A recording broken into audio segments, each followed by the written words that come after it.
Hello everyone, स्वागत है आपका यूपीएससी हिंदी में। हम लोग देख रहे हैं 108 दिन की सीरीज़ जिसमें हम लोग कवर कर रहे हैं पॉलिटी के लेक्चर्स। लास्ट टॉपिक में हमने पढ़ा था इलेक्शन कमीशन ऑफ इंडिया तक, अभी तक हम लोग पढ़ चुके हैं।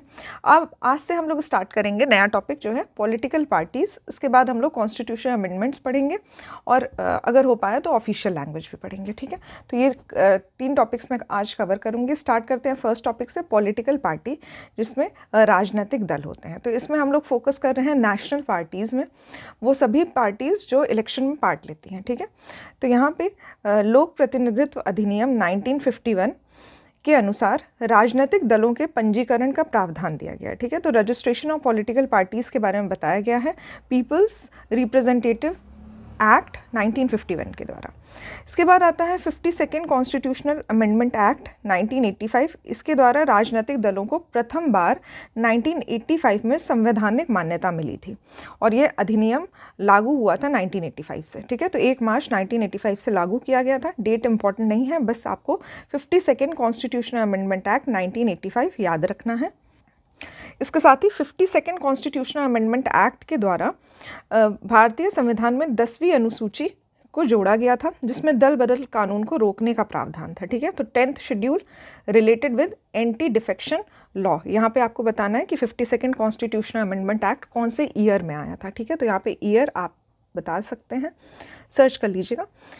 इससे पहले भी मैंने आपको 52nd कॉन्स्टिट्यूशनल अमेंडमेंट एक्ट के बारे में पढ़ाया जब मैं शेड्यूल्स पढ़ा रही थी, तो आई होप ये आंसर आप लोग कर सकते हैं। इसके बाद आता है 91st कॉन्स्टिट्यूशनल अमेंडमेंट एक्ट, जो कि 2003 में आया था। इसके द्वारा 10वीं अनुसूची में संशोधन किया गया था। ठीक है, तो यहाँ पे ये जो दल बदल कानून है, इसमें कुछ संशोधन किया गया था 91st कॉन्स्टिट्यूशनल अमेंडमेंट एक्ट, जो कि 2003 में आया था। ठीक है, तो यहाँ पे ये भी इंपॉर्टेंट हो जाता है और ये भी कॉन्स्टिट्यूशनल अमेंडमेंट एक्ट इंपॉर्टेंट हो जाता है। इसके बाद अगर बात की जाए तो वर्तमान में देश में कुल 6 पॉलिटिकल पार्टीज़ हैं। ठीक है, यहाँ पे जो डेटा दिया हुआ है पुराना है, मैं आपको करंट डेटा बता रही हूँ। तो करेंटली 6 नेशनल पार्टीज़ हैं। पहला है भारतीय राष्ट्रीय कांग्रेस, दूसरा है भारतीय जनता पार्टी, थर्ड है बहुजन समाज पार्टी बीएसपी, फिर नेक्स्ट है कम्युनिस्ट पार्टी ऑफ इंडिया मार्क्सवादी। ठीक है, तो सीपीआई-एम, यहाँ पे सीपीआई-एम। उसके बाद आता है आम आदमी पार्टी और लास्ट में आता है नेशनल पीपल्स पार्टी। ठीक है, ये नॉर्थ ईस्ट की पार्टी है। तो ये सभी जो है 6 पार्टीज़ जो हैं वो नेशनल पार्टीज़ हैं। इनमें से कुछ पार्टीज़ जो हैं 2023 की अगर आप लोग करंट अफेयर्स फॉलो करेंगे तो वहाँ पे देखा जाएगा कि कुछ जो पॉलिटिकल पार्टीज़ हैं उनमें से कुछ लोगों की मान्यता रद्द की गई थी और कुछ नई पार्टीज़ उसमें ऐड किए थे। ठीक है तो पुरानी न्यूज़, बट अगर आप लोग चाहें तो इस पर देख सकते हैं, इसको सर्च कर सकते हैं। भारत में वयस्क मताधिकार के आधार पर मतदान होता है। तो यहाँ पे अडल्ट फ्रेंचाइज जो है वो होती है, 18+ लोग जो हैं वो वोट कर सकते हैं। इसके लिए एक संविधान संशोधन हुआ था, इसके बारे में हमने लास्ट लेक्चर में बात की थी, ये भी आप लोग कमेंट बॉक्स में लिख सकते हैं।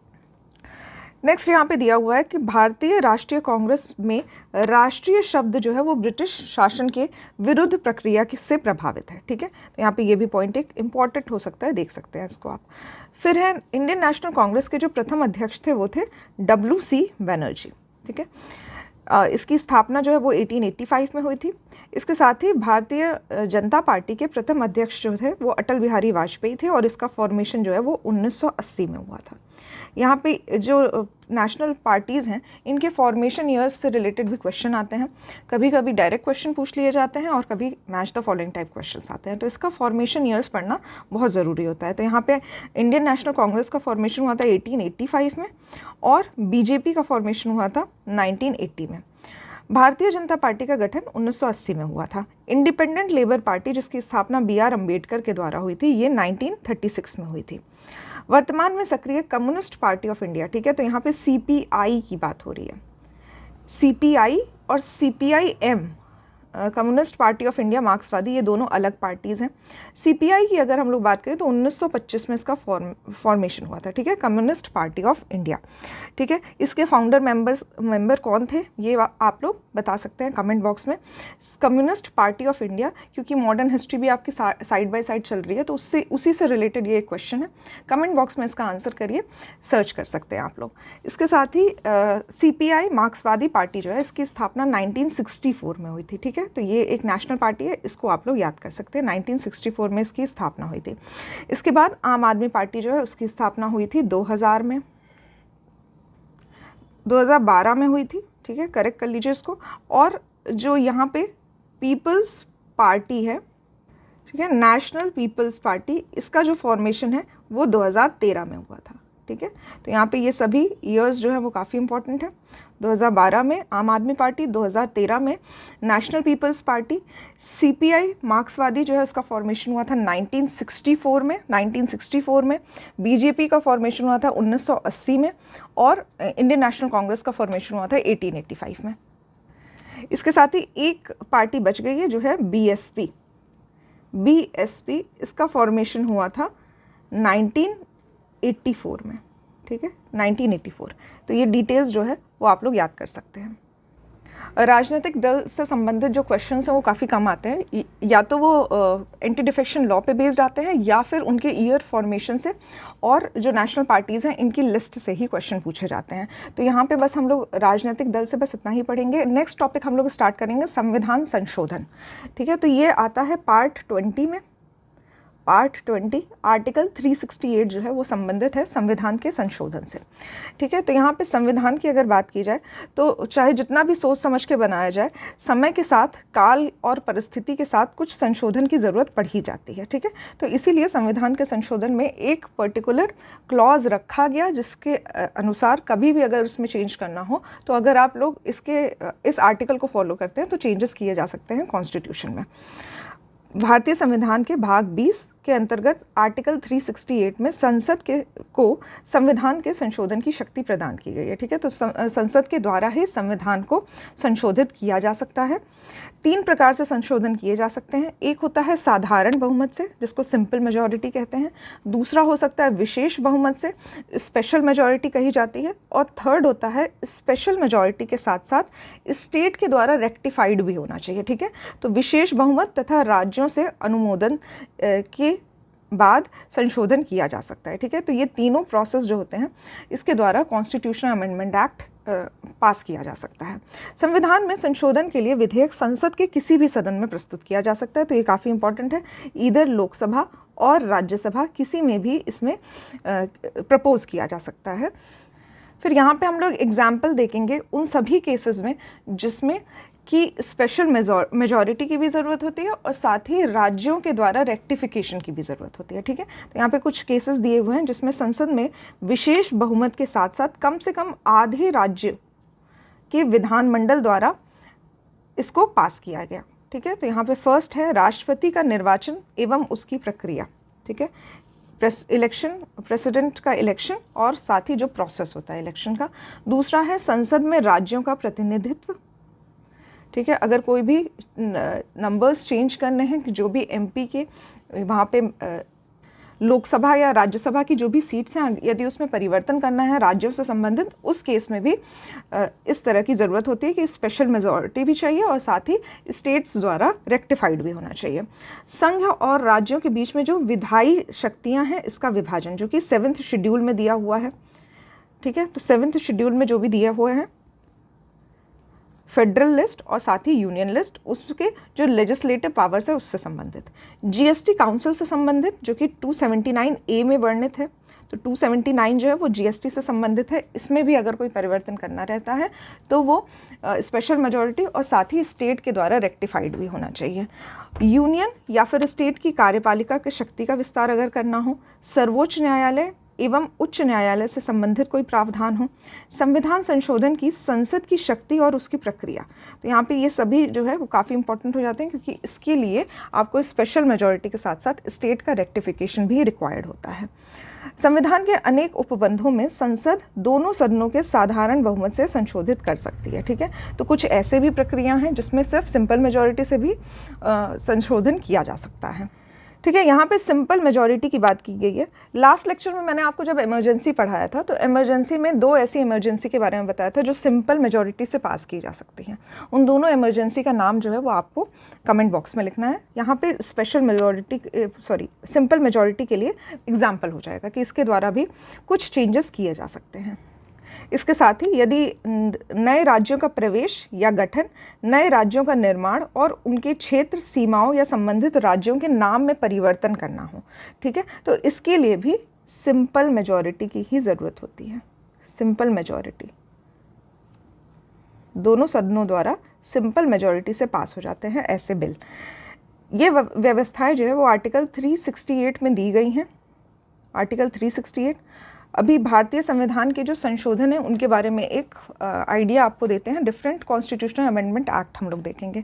तो सबसे फर्स्ट जो संविधान का संशोधन हुआ था वो 1951 में हुआ था। इसके द्वारा 2 नए आर्टिकल्स ऐड किए गए थे, 31A और 31B, तथा 9वीं अनुसूची को जोड़ा गया था, ठीक है। तो 9th शेड्यूल भी ऐड किया गया था और साथ ही 31A और B को ऐड किया गया था फर्स्ट कॉन्स्टिट्यूशनल अमेंडमेंट एक्ट में 1956 में, ठीक है। उसके बाद 42nd कॉन्स्टिट्यूशनल अमेंडमेंट एक्ट आता है। काफ़ी इंपॉर्टेंट है क्योंकि इसको मिनी कॉन्स्टिट्यूशन कहा जाता है, एक लघु संविधान कहा गया था। इसमें बहुत सारे चेंजेस किए गए थे कॉन्स्टिट्यूशन में। लेटर ऑन इसको रिकरेक्ट करने के लिए 44th कॉन्स्टिट्यूशनल अमेंडमेंट एक्ट आया था 1978 में। पर यहाँ पे आपको याद रखना है कि मिनी कॉन्स्टिट्यूशन किसको कहा जाता है, तो 42nd कॉन्स्टिट्यूशनल अमेंडमेंट एक्ट 1976 में। इसके साथ ही संविधान में 52nd कॉन्स्टिट्यूशनल अमेंडमेंट एक्ट 1985 में आया था और इसके द्वारा ही जो एंटी डिफेक्शन लॉ है, दल बदल कानून लाया गया था, ठीक है। नेक्स्ट आता है 61st कॉन्स्टिट्यूशनल अमेंडमेंट एक्ट 1988 में आया था। इसके द्वारा मतदाता की जो आयु है वो 21 वर्षों से घटाकर 18 वर्षों की कर दी गई थी, ठीक है। तो यहाँ पे ये भी काफ़ी इंपॉर्टेंट है बिकॉज इसमें जो एज है वो 21 प्लस से 18 प्लस कर दी गई थी फॉर वोटिंग। नेक्स्ट आता है 86th कॉन्स्टिट्यूशनल अमेंडमेंट एक्ट 2002 में आया था। ये शिक्षा से संबंधित है। इसमें आर्टिकल 21A जोड़ा गया था जिसके अनुसार 6 से 14 वर्ष के सभी बच्चों के लिए निःशुल्क एवं अनिवार्य शिक्षा का अधिकार दिया गया था, ठीक है। तो राइट टू एजुकेशन दिया गया था 6 to 14, ठीक है।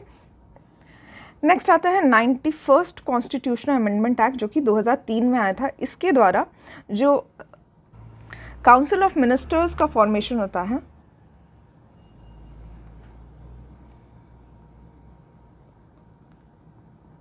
ठीक है, तो यहाँ पे केंद्र में प्रधानमंत्री एवं राज्यों में मुख्यमंत्री सहित मंत्रियों की जो कुल संख्या है वो लोकसभा अथवा विधानसभा की जो सदस्य संख्या होती है इसके अधिकतम 15% होनी चाहिए, ठीक है। और साथ ही राज्यों में ये 12% से कम नहीं होनी चाहिए, ठीक है। तो यहाँ पे जो काउंसिल ऑफ मिनिस्टर्स का फॉर्मेशन होता है, अगर सेंट्रल लेवल की बात की जाए तो PM plus council of ministers और स्टेट लेवल में CM plus council of ministers of state, इनका जो प्रतिशत होता है वो टोटल सीट्स का 15% होना चाहिए। नेक्स्ट है 69th कॉन्स्टिट्यूशनल अमेंडमेंट एक्ट 1991। इसके द्वारा दिल्ली को राष्ट्रीय राजधानी क्षेत्र का दर्जा मिला था, ठीक है। तो NCR घोषित किया गया था, national capital region. 97th constitutional amendment act 2011 में आया था। 2011 में 97th कॉन्स्टिट्यूशनल अमेंडमेंट एक्ट के द्वारा सहकारी समिति कोऑपरेटिव सोसाइटी को संवैधानिक दर्जा प्रदान किया गया था, ठीक है। तो इसको कॉन्स्टिट्यूशनल स्टेटस प्रोवाइड किया गया था। नेक्स्ट इंपॉर्टेंट है 100 कॉन्स्टिट्यूशनल अमेंडमेंट एक्ट। इसके द्वारा भारत बांग्लादेश सीमा समझौते का क्रियान्वयन किया गया था। नेक्स्ट आता है 101 कॉन्स्टिट्यूशनल अमेंडमेंट एक्ट। इसके द्वारा GST से संबंधित है, ठीक है। तो ये भी काफ़ी इंपॉर्टेंट है। 101 constitutional amendment act 2016। 102 constitutional amendment act जो है वो राष्ट्रीय पिछड़ा वर्ग आयोग, नेशनल बैकवर्ड क्लास कमीशन को संवैधानिक दर्जा देने तथा 103 जो है वो सामान्य श्रेणी के EWS, ठीक है, सामान्य श्रेणी के जो पिछड़े लोगों हैं उनको सरकारी नौकरी तथा शिक्षा में 10% का आरक्षण देने से संबंधित है, ठीक है। तो यहाँ पे EWS कैटेगरी में 10% रिजर्वेशन जो है वो 103 कॉन्स्टिट्यूशनल अमेंडमेंट के द्वारा दिया गया था। इसका भी जो ईयर है वो है 2019, ठीक है। नेक्स्ट आता है 104 कॉन्स्टिट्यूशनल अमेंडमेंट एक्ट 2019। इसके द्वारा अनुच्छेद 334 में संशोधन कर अनुसूचित जातियों और अनुसूचित जनजातियों के लिए लोकसभा एवं राज्य विधानसभा की सीटों में आरक्षण की अवधि को 10 वर्षों के लिए बढ़ा दिया गया था। इसके साथ ही एंग्लो इंडियन का जो नॉमिनेशन किया जाता था उसको कैंसिल कर दिया गया था। ठीक है, तो इसके द्वारा लोकसभा में जो राष्ट्रपति के द्वारा और साथ ही विधानसभा में राज्यपाल के द्वारा जो नॉमिनेशन का प्रक्रिया किया जाता था उसको निष्प्रभावी कर दिया गया था। ठीक है, किसमें कर दिया गया था? 104th कॉन्स्टिट्यूशनल अमेंडमेंट एक्ट 2019 में। नेक्स्ट इंपॉर्टेंट एक्ट है 105 कॉन्स्टिट्यूशनल अमेंडमेंट एक्ट 2021 में आया था। इसके द्वारा राज्य एवं संघीय क्षेत्रों द्वारा सामाजिक एवं शैक्षिक रूप से पिछड़े वर्गों की सूची तैयार करने पर का अधिकार दिया गया था। तो यहाँ पे ध्यान दीजिएगा कि या तो राज्य या फिर यूनियन टेरिटरी जो है वो अपने हिसाब से उनको ये अधिकार दिया गया है कि आप लोग एक रिकॉग्नाइज कर सकते हैं सोशली बैकवर्ड क्लास या फिर इकोनॉमिकली बैकवर्ड क्लास। ठीक है, तो सामाजिक अधिकार पे सामाजिक फील्ड में पिछड़े वर्ग और साथ ही एजुकेशनल फील्ड में जो बैकवर्ड क्लास है इनको रिकॉग्नाइज करने का अधिकार जो है स्टेट या फिर यूनियन टेरिटरी को दिया गया था 105 कॉन्स्टिट्यूशनल अमेंडमेंट एक्ट जो कि 2021 में आया था। इसके बाद संविधान की जो आधारभूत संरचना है जिसको बेसिक स्ट्रक्चर कहा जाता है, इसके सिद्धांत का जो अर्थ है उसी के अनुसार संविधान में संशोधन किया जा सकता है। ठीक है, तो मतलब बेसिक स्ट्रक्चर को कभी भी चेंज नहीं किया जा सकता है, कितना भी कॉन्स्टिट्यूशनल अमेंडमेंट किया जा सकता है, but basic structure can never be change. और ये किसके केस के द्वारा आया था? तो यहाँ पे केशवानंद भारती केस है, 1973 में आया था और इसके अनुसार डॉक्ट्राइन ऑफ बेसिक स्ट्रक्चर जो था वो पिक्चर में आया था। इसके साथ ही जो बेसिक स्ट्रक्चर है वो कहीं पे भी कॉन्स्टिट्यूशन में डिफाइन नहीं किया गया है, ये कोर्ट के द्वारा ही, सुप्रीम कोर्ट के द्वारा ही टाइम टू टाइम इसको रिवाइज किया जाता है। इसकी definition time to time change की जाती है, समय के अनुसार इसको चेंज किया जा सकता है, पर जो बेसिक स्ट्रक्चर है हमारे कॉन्स्टिट्यूशन का उसको कभी भी बदला नहीं जा सकता है। ठीक है, ऐसा केशवानंद भारती केस 1973 में कहा गया था। तो कोई भी कॉन्स्टिट्यूशन में अमेंडमेंट होता है उसमें ज़रूर से कंसीडर किया जाता है basic structure of our constitution. Next important है हमारा राजभाषा, पार्ट 17 में आता है और आर्टिकल 343 से 351 संबंधित है राजभाषा से। ठीक है, तो यहाँ पे आर्टिकल 343 के तहत संघ की राजभाषा जो है वो हिंदी और लिपि को देवनागरी घोषित किया गया है। साथ ही संघ के शासकीय प्रयोजन के लिए प्रयोग होने वाले अंकों का रूप भारतीय अंकों का अंतर्राष्ट्रीय रूप होगा। ठीक है, तो यहाँ पे ये कुछ खास इंपॉर्टेंट नहीं है, इंपॉर्टेंट ये है कि राजभाषा हिंदी है और जो लिपि है वो है देवनागरी। आर्टिकल 344 के तहत राष्ट्रपति का यह अधिकार है कि वह राजभाषा के संबंध में आयोग गठित कर सकती है। ठीक है, तो ऑफिशियल लैंग्वेज के संबंध में कमीशन का गठन किया जा सकता है राष्ट्रपति के द्वारा। नेक्स्ट हम लोग देखेंगे कमीशन का गठन कैसे हुआ था। तो जो प्रथम राजकीय भाषा आयोग बना था, first language official language commission, इसका गठन 1955 में हुआ था और इसके जो अध्यक्ष थे वो थे बीजी खेर। ठीक है, बीजी खेर की अध्यक्षता में हुआ था। आर्टिकल 344 के तहत राजभाषा पर 30 सदस्यीय जॉइंट पार्लियामेंट्री कमेटी का गठन का प्रावधान है। ठीक है, तो राजभाषा के संबंधित अगर कोई पार्लियामेंट्री कमेटी बनती है तो उसमें 30 सदस्य होने चाहिए, जिसमें से 20 सदस्य जो हैं वो लोकसभा से होने चाहिए और 10 सदस्य राज्यसभा से शामिल होने चाहिए। आर्टिकल 345 जो है वो राज्य की राजभाषा से संबंधित है। ठीक है, राज्य की राजभाषा से संबंधित है 345 आर्टिकल। नेक्स्ट आर्टिकल 346 है, इसके तहत एक राज्य और दूसरे राज्य के बीच, किसी राज्य और संघ के बीच पत्र आदि राजभाषा का उल्लेख है। ठीक है, तो यहाँ पे ये भी कुछ खास इंपॉर्टेंट नहीं है, आर्टिकल 346 आप लोग स्किप कर सकते हैं। आर्टिकल 347 के अनुसार किसी राज्य की जनसंख्या के किसी भाग द्वारा बोली जाने वाली भाषा के संबंध में विशेष उपबंध का प्रावधान दिया गया है। ठीक है, तो जो स्पेशल रीजन्स होते हैं, किसी पर्टिकुलर स्टेट के कुछ स्पेशल रीजन्स होते हैं यहाँ जहाँ पे डिफरेंट लैंग्वेज बोली जाती है, तो उससे संबंधित जो प्रावधान है वो आर्टिकल 347 में दिए गए हैं।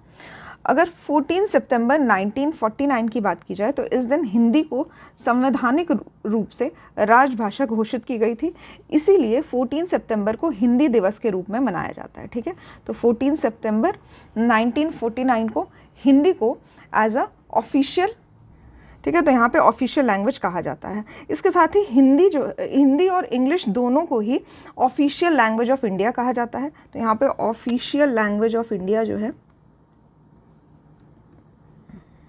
लैंग्वेज ऑफ इंडिया, ये हिंदी और इंग्लिश दोनों को ही कहा जाता है, हिंदी एंड इंग्लिश। ठीक, अगर नेशनल लैंग्वेज की बात की जाए तो इंडिया की कोई भी नेशनल लैंग्वेज नहीं है। ठीक है, नेशनल लैंग्वेज कोई भी नहीं है, ऑफिशियल लैंग्वेज जो है वो हिंदी और इंग्लिश है। नेक्स्ट है आर्टिकल 348। इसके तहत जो सुप्रीम कोर्ट है या फिर हाई कोर्ट है या फिर जो अधिनियम और विधेयक आदि का प्रयोग किया जाता है, इसमें जो भी भाषा यूज़ होती है उससे संबंधित आर्टिकल 348 में दिया गया है।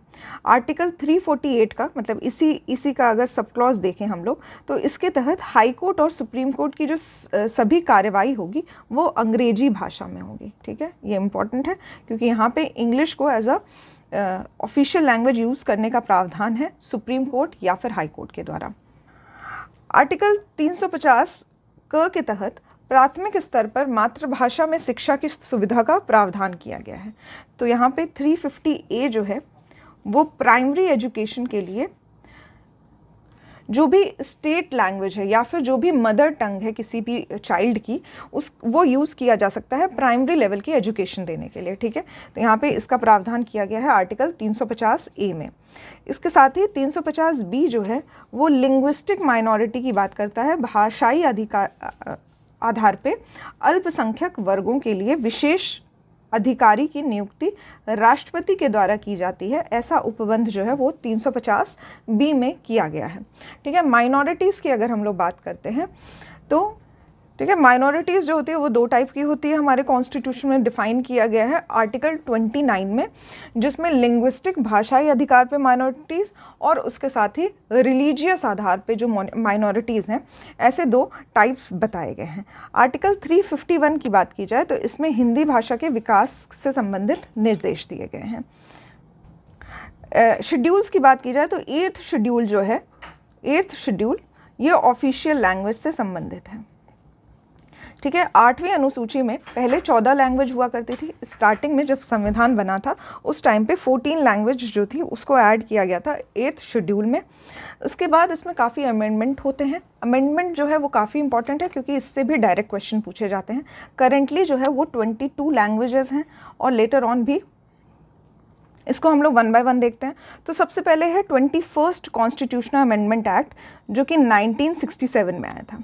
ठीक है, तो यहाँ पे 21st कॉन्स्टिट्यूशनल अमेंडमेंट एक्ट 1964 काफ़ी इंपॉर्टेंट है।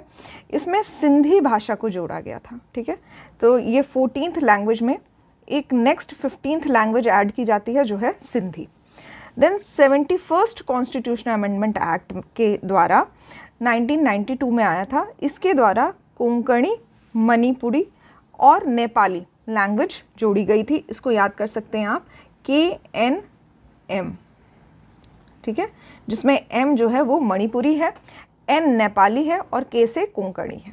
ठीक है, क्वेश्चन जो है वो इसी पे पूछा जाता है। ये 14 जो लैंग्वेजेस हैं जो ओरिजिनली कॉन्स्टिट्यूशन में हुआ करती थी, इनसे यूजुअली क्वेश्चंस नहीं आते हैं। क्वेश्चन आते हैं कि कौन से संविधान संशोधन के द्वारा कौन से लैंग्वेज लेटर ऑन जोड़े गए थे। ठीक है, तो यहाँ पे ये काफ़ी इंपॉर्टेंट है, इस पर अक्सर क्वेश्चन फॉर्मेशन होता है। नेक्स्ट इंपॉर्टेंट है 92nd कॉन्स्टिट्यूशनल अमेंडमेंट एक्ट जो कि 2003 में आया था और ये 2004 से प्रभावी हुआ था। इसके द्वारा बोडो, डोगरी, मैथिली और संथाली जोड़ी गई थी। इसको भी याद कर सकते हैं आप, BDMS। ठीक है, तो यहाँ पे बोडो, डोगरी, मैथिली और संथाली जोड़ा गया था।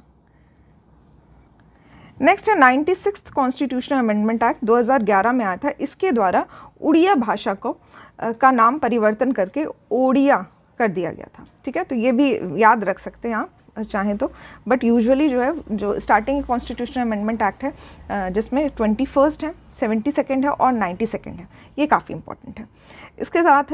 इसके साथ ही जो वर्तमान स्थिति है 8th शेड्यूल की, उसमें 22 भाषाएं शामिल की गई हैं।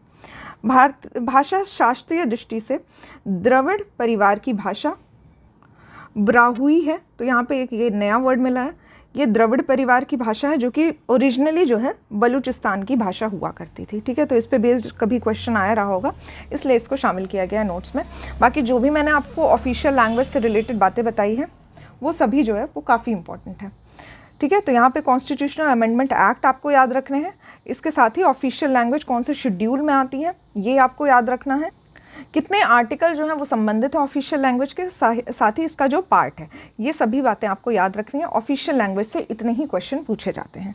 नेक्स्ट हम लोग स्टार्ट करेंगे, ठीक है, स्थानीय स्वशासन, जो कि हम लोग कल स्टार्ट करेंगे। आज का जो टॉपिक है वो मैं 3 टॉपिक्स ही रखूँगी, बट मैं क्वेश्चंस आप लोगों से चाहूँगी कुछ ज़्यादा क्वेश्चंस पूछना आज के लेक्चर में, क्योंकि बेसिकली क्या हो रहा है कि रिवीजन तो हम लोग डेली बेसिस पे कर रहे हैं, बट आपके लेवल पे कितना रिवीजन हो रहा है ये हम लोगों को क्वेश्चन के माध्यम से ही पता चलता है, ठीक है। तो आई विल रिक्वेस्ट एवरीवन कि जो भी ये लेक्चर देख रहे हैं ज़रूर से कमेंट बॉक्स में कमेंट करिएगा।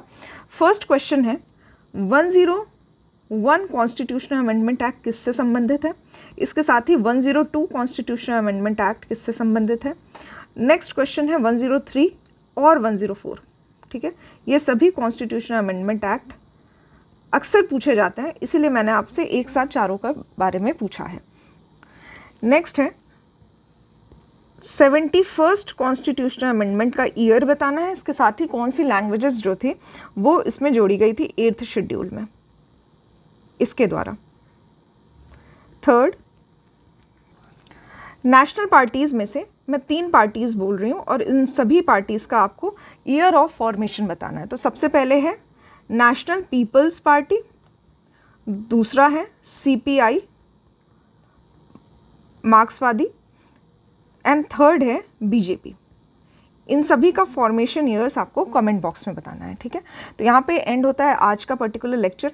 कल से हम लोग स्टार्ट करेंगे स्थानीय स्वशासन, लोकल सेल्फ गवर्नमेंट, जिसमें हम लोग म्यूनिसिपैलिटी और साथ ही पंचायत के बारे में पढ़ेंगे। और इसके साथ ही ये आपका लास्ट लेक्चर होगा पॉलिटी का, क्योंकि जितने भी इससे संबंधित लेक्चर्स हैं, जो भी टॉपिक्स हैं वो आपके ऑलरेडी कवर करवा दिए गए हैं। यहाँ पे मैं आपसे रिक्वेस्ट करूँगी कि प्रीवियस ईयर क्वेश्चंस ज़रूर से सॉल्व करिए, साथ ही घटना चक्र के जो भी क्वेश्चंस दिए गए हैं, नोट्स के बाद जो भी क्वेश्चंस दिए गए हैं उनको ज़रूर से सॉल्व करिए, बिकॉज रिवीजन जो है वो तो आपको नोट्स के माध्यम से करवाया जा रहा है, बट अगर आप क्वेश्चन सॉल्व करते हैं तभी आपके एग्ज़ाम निकालने के चांसेस जो होते हैं वो ज़्यादा प्रोबेबिलिटी हो जाती है, ठीक है। तो क्वेश्चंस आपको ज़रूर से सॉल्व करना है। कोई भी टेस्ट सीरीज़ आप पॉलिटी से संबंधित लगा सकते हैं, क्योंकि अब इस लेवल पे आपकी पढ़ाई हो गई है कि रिवीजन करके हमने ऑलमोस्ट 90% कोर्स जो है वो कवर कर लिया है, ठीक है। मुश्किल से बस 2 या 3 टॉपिक्स अभी आपके और बचे हुए हैं, इसके बाद आप लोगों का पूरा पॉलिटी जो है वो ख़त्म हो जाएगा। इसके साथ ही 108 दिन की सीरीज़ चल रही है। नेक्स्ट जो भी आप लोग सब्जेक्ट पढ़ना चाहते हैं वो आप लोग कमेंट बॉक्स में ज़रूर से लिख सकते हैं कि आप लोग नेक्स्ट कौन सा सब्जेक्ट पढ़ना चाहते हैं, ठीक है। 108 दिन की जो सीरीज़ चल रही है इसमें आप लोगों उनकी मॉडर्न हिस्ट्री को कवर करवाया जा रहा है। इसके साथ ही पॉलिटी से संबंधित जो लेक्चर्स हैं ये भी आपको प्लेलिस्ट में मिल जाएंगे, और करंट अफेयर्स की क्लास भी चल रही है। तो आई होप ये सभी क्लासेस आप लोग फॉलो कर रहे हैं, बिकॉज डेज़ काफ़ी कम बचे हुए हैं और एग्ज़ाम जो है वो आने वाला है। तो ज़रूर से आप लोग प्रिपरेशन अपनी स्ट्रॉन्ग रखिए, क्वेश्चन ज़रूर से करना है आपको, और कहीं से भी अगर प्रीवियस ईयर क्वेश्चन मिलता है या फिर अगर आपने टेस्ट सीरीज़ ज्वाइन कर रखी है तो क्वेश्चंस ज़रूर से सॉल्व करिए और रिवीजन का पूरा फ़ायदा उठाइए। करेंटली अगर बात की जाए तो कल के दिन 23 जुलाई 2024 में बजट पेश किया गया था हमारे फाइनेंस मिनिस्टर के द्वारा। इससे पहले फरवरी की अगर बात की जाए तो उस टाइम पे इंटरिम बजट प्रेजेंट किया गया था, ठीक है। तो यहाँ पे इंटरिम बजट जो होता है इसका कंसेप्ट आता है कि जब भी सरकार बदलनी होती है या फिर करेंटली कोई इलेक्शन होने वाला होता है तो उस साल एक इंटरिम बजट प्रेजेंट किया जाता है, जो कि बचे हुए कुछ महीने जो होते हैं उनके लिए एक्सपेंडिचर का प्रावधान बताता है। नेक्स्ट जब सरकार जो है वो फॉर्म हो जाती है, इलेक्शन जो है वो कंडक्ट करवा दिया जाता है, सरकार फॉर्म हो जाती है और जो रूलिंग पार्टी होती है इसके द्वारा फिर से बजट प्रेजेंट किया जाता है अगले 5 सालों के लिए। मतलब 5 साल के लिए जो रूलिंग पार्टी है वो हर साल जो है वो बजट जो है वो प्रेजेंट करती है, ठीक है। तो यहाँ पे बजट से रिलेटेड जो भी क्वेश्चन आप लोगों के आ सकते हैं, इकोनॉमी से रिलेटेड जो भी क्वेश्चंस होते हैं वो बजट से संबंधित बनाए जाते हैं, और ऑलमोस्ट जो भी आपके जो भी एग्ज़ाम है उसमें एटलीस्ट 5 से 10 क्वेश्चंस जो हैं वो बजट पे प्रेजेंट किए जाते हैं। तो इसलिए ज़रूर से बजट के बारे में पढ़ लीजिएगा। उम्मीद करती हूँ कि जल्दी ही आपको एक बजट पे बेस्ड डेडिकेटेड वीडियो जो है वो जल्दी ही आपको प्राप्त हो जाएगा। तो उससे संबंधित जो वीडियो में आपको पढ़ाया जाएगा वो भी आप लोग देख सकते हैं। तो यहाँ पे अगर आप लोग बजट से संबंधित कोई भी वीडियो देखना चाहते हैं तो ज़रूर से कमेंट करिएगा कमेंट बॉक्स पे, जिससे आप लोगों के लिए वीडियो जो है वो जल्दी प्रोवाइड किया जाए। तो यहाँ पे आई होप आप लोगों को डिफरेंस समझ में आएगा, इंटरिम बजट क्या होता है और जो नॉर्मल जो रूलिंग पार्टी के द्वारा बजट प्रेजेंट किया जाता है इसमें डिफरेंस क्या होता है। ठीक है, आज के लेक्चर में इतना ही। नेक्स्ट लेक्चर में हम लोग स्टार्ट करेंगे लोकल सेल्फ गवर्नमेंट से। ठीक है, आज के लेक्चर में इतना ही। Thank you for watching the lecture.